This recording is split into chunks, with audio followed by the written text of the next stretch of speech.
آج جو فیصلہ ہے اس میں عدالت نے قرار دیا کہ سیکشن 2F جس میں gender identity inner most feeling کی بنیاد پہ تھی اس کو قرآن و سنت کے خلاف قرار دے دیا. اور یہ ہمارا مطالبہ تھا کہ جو جینڈر ہے وہ انسان کے اندرونی باطنی احساس کی بنیاد پر نہیں بلکہ اس کے جسمانی ساخت بایولوجیکل سٹرکچر کی بنیاد پر ہو. عدالت نے ہماری اس بات کو تسلیم کر لیا.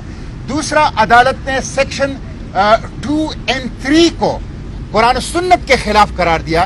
سیکشن 2 and 3 میں ٹرانسجینڈر کی ڈیفینیشن کی گئی ہے اور وہ ڈیفینیشن یہ ہے کہ ایک شخص مرد یا عورت ہوگا جسمانی طور پر لیکن ذہنی طور پر اپنے آپ کو اس جنس جو اس کا جسمانی طور پر ہے اس کا الٹ سمجھا جائے گا تو اس کو حکومت تسلیم کرے گی. تو اس کو کالعدم قرار دیا کہ جسمانی ساخت کے الرام جو ذہنی بیماری کی وجہ سے ایک شخص اپنے آپ کو سمجھتا ہے وہ قرآن و سنت کے خلاف ہے.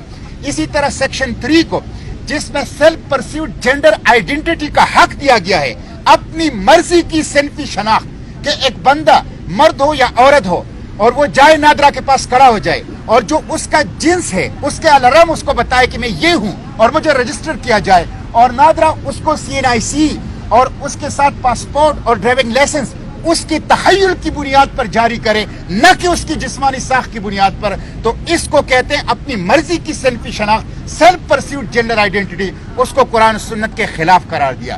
اسی طرح عدالت نے اپنے فیصلے میں قرار دیا کہ اسلام کی عبادات خواہ وہ نماز ہیں خواہ وہ محرم ہیں خواہ وہ حج ہے خواہ وہ اسلام کے اندر وراثت کی تقسیم ہے وہ بایولوجیکل ساخت کی بنیاد پر ہے. تو اگر آپ اس کو چھیڑیں گے جیسا کہ ٹرانسجینڈر ایکٹ 2018 میں چھیڑا گیا تو اس سے ایک فساد عظیم برپا ہوگا. لہذا وراثت کی تقسیم بھی جسمانی ساخت کی بنیاد پر انٹرسیکس کو برقرار رکھا گیا ہے جس کو ہم نے کہا تھا کہ ہم اس کو برقرار رکھیں گے بلکہ ان کے لیے ہم نے پارلیمنٹ کے اندر ایک خنثی person protection of right act ہم نے انٹروڈیوس کیا ہے جو کہ کمیٹی سے پاس ہو گیا ہے کہ خنثی انٹرسیکس کو تمام کانسٹیٹیوشنل رائٹس دیں.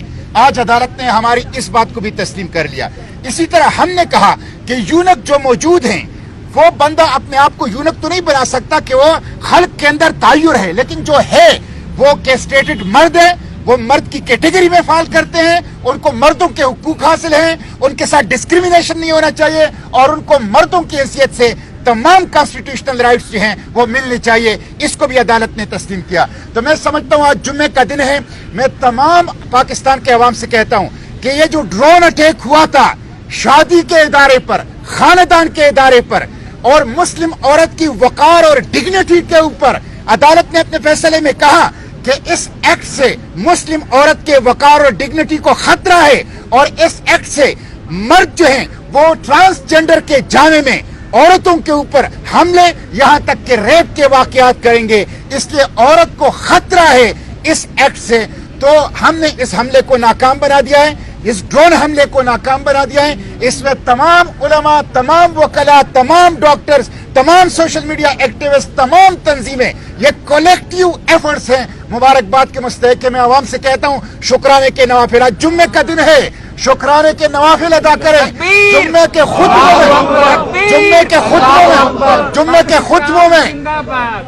خطبوں میں علماء اور ان وکلاء اور ان سوشل میڈیا ایکٹیوسٹ اور تنظیموں کے لیے دعائیں کریں جو اس ہماری جو اقدار اور روایات اور شرم و حیا اور شادی بیاہ کے ادارے اور خاندان کے ادارے پر حملہ آور ہوئے تھے اس کو جنہوں نے ناکام بنا دیا ان کے لیے دعائیں کریں. اس کے ساتھ انشاءاللہ کانسٹیٹیوشن کے جو اسلامک فاؤنڈیشنز ہے اس کی اسی طرح حفاظت کریں گے. پارلیمنٹ کے اندر بھی کریں گے عدالتوں کے اندر بھی کریں گے میڈیا میں بھی کریں گے پبلک میں بھی کریں گے انشاءاللہ. میں اب حکومت سے مطالبہ کرتا ہوں کہ کانسٹیٹیوشن کے آرٹیکل 203D جس میں غیر مؤثر ایک طرح سے بنایا گیا ہے فیڈرل شریعت کوڈ کو اس کو جو میری ترمیم ہے اس کو ایکسپٹ کر لے. اسی طرح وقف پراپرٹی بل میں جو میری ترامیم سٹینڈنگ کمیٹی سے پاس ہو گئی ہے اس کو ایکسپٹ کر لیں. آرٹیکل 37H میں شراب کے اوپر پابندی کا جو میرا دستوری ترمیمی بل ہے اس کو ایکسپٹ کر لیں.